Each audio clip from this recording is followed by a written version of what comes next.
Well, it's time for this year's college graduates to find a place to live on entry-level salaries. No easy feats. Yeah. Alice Marcy here to show us the best options for new renters in New York. This is always hard, and it only gets harder. Look, it's hard for everybody, right? Even if you've been working for a while, it's not easy to find an affordable place in New York. But a lot of college graduates are starting out making under $50,000, which means they may have trouble finding something they can afford, especially in Manhattan. So StreetEasy came up with a list of top neighborhoods for the newest members of the working class, while offering them some advice for keeping their costs down.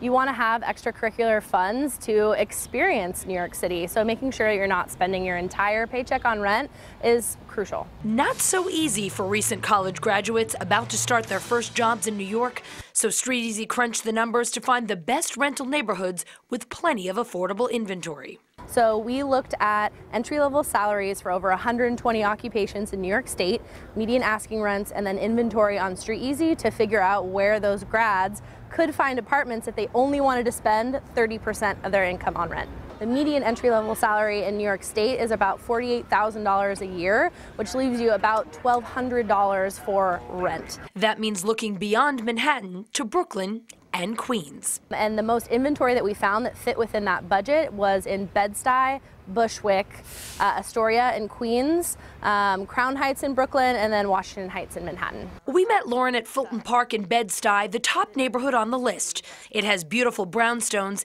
easy subway access to New York City, and over 1,300 apartments for rent on StreetEasy right now. So the median asking rent in Bed-Stuy in April was about $2,300, but that's for all bedroom sizes, so it might be a little bit less expensive for a studio or one bedroom, more expensive for a 2-bedroom or 3-bedroom. And with those latter options, bringing on a roommate is again going to ease that rent burden. Bushwick is second on their list with some funky industrial loft-style rentals.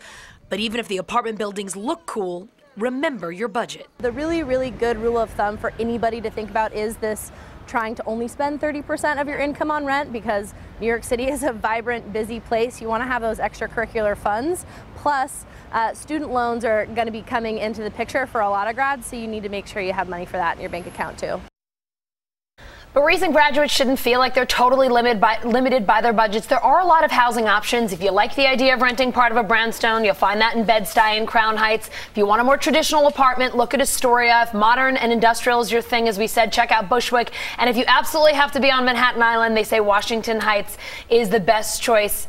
You do have options. You just, you got to really look around and be smart. Though. Yeah. Can't be that picky, and you better get a roommate. That's the problem. Everybody has the neighborhood they want in mind. Yes. Right. Yes, and everyone wants to live by themselves in the middle of Manhattan. In a cool neighborhood with great restaurants. Exactly. All right. Thank you, Allison.